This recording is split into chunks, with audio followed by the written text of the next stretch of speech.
Almost as white as snow, Shaun the Sheep awakens to Prince Charming, His Royal Highness the Duke of Cambridge.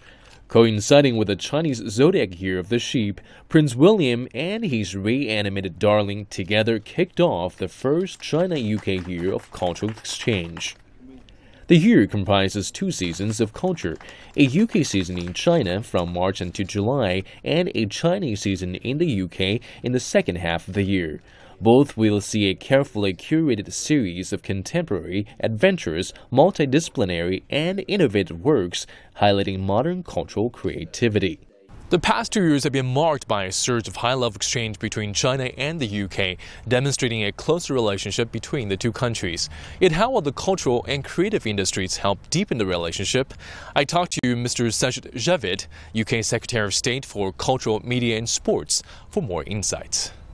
Welcome to the program, Mr. Javid. China and the UK have demonstrated a close working relationship in the past 2 years.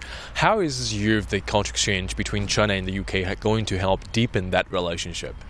I think it's already doing so. I mean, just in preparing for this year, we've had great exchange already between Chinese artists and designers, architects and others, and I think that will continue. And with the festival that will take place in Shanghai over 3 days, it's a long festival, and also by having the presence of His Royal Highness the Duke of Cambridge there as well, which I think it helps bring more focus to it, will be more people can learn about British creativity. Here we're standing here today in this garden in Beijing with Shaun the Sheep, an example of British creativity, but there's lots more for Britain to show, and I think that as we continue with this festival we'll learn more. Traditionally, cultural exchanges have taken the track of exchanges of traditional arts and crafts between countries.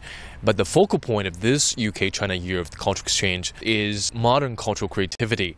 What do you hope to achieve by putting the emphasis on creativity? Our creative industry sector as a whole, it's about 5% of the economy, so it's a big part of our economy. If you look at European economies, Britain has the largest creative industry sector, and it punches well above its weight. And for China, it's becoming more and more important as well. As China has industrialized and had more manufacturing power than ever before, I think it's taking creativity more seriously than ever before, and that's fantastic because I think there's a lot more than we can learn from each other. Could you tell us a little bit about the Great Festival of Creativity? That's actually part of what is a historic agreement on UK-China Year of Cultural Exchange. It's the first year of that cultural exchange, and it's designed to, as it sounds, to promote a deeper relationship and understanding between the two cultures in Britain and China. And that Festival of Creativity, it will all be all about, in this case, this first half of the year, is to show in China what British creativity is all about, and we'll have hundreds of companies from Britain, artists and designers and architects showing off British creativity. But later on this year, towards the end of the year, we hope the same will happen with Chinese creativity in Britain. If a country's economic and political prowess in the world can be measured in its GDPs and its ability to set the rules of the game among nations, how then would you measure a country's cultural prestige? I think ultimately it's what other people think of your culture, the output of your cultural sector. For Britain, we're very lucky that when it comes to our theatre, our film, our art, it's not just admired by the people in Britain, but people around the world. If you take Shakespeare, for example, he's studied by 1/2 of the world's children, including many millions of Chinese children. So that's just an example, I think, of how if you get your creative sector right, the whole world can enjoy it.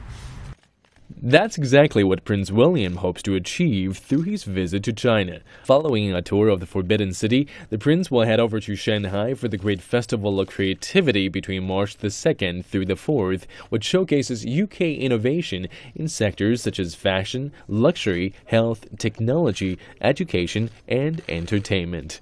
Julian Wacken, CCTV.